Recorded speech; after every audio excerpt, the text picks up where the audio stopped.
Hey everyone, today we're looking at the making of a rudder. We start off with a pattern from the original, or if Richard's done an in-house design, we go from the drawings.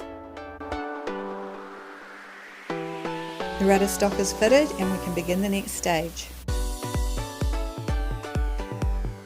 Richard uses the pattern to mark out highs and lows with some hieroglyphics that he understands, and then he'll get on with getting the final shape right.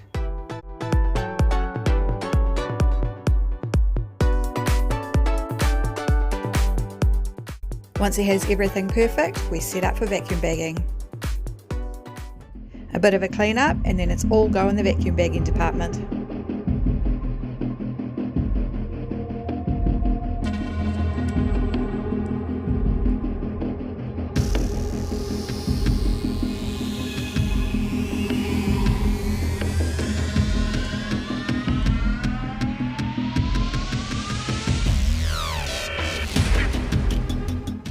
A quick check of the equipment and Richard makes sure that there are no leaks and it's left to cure.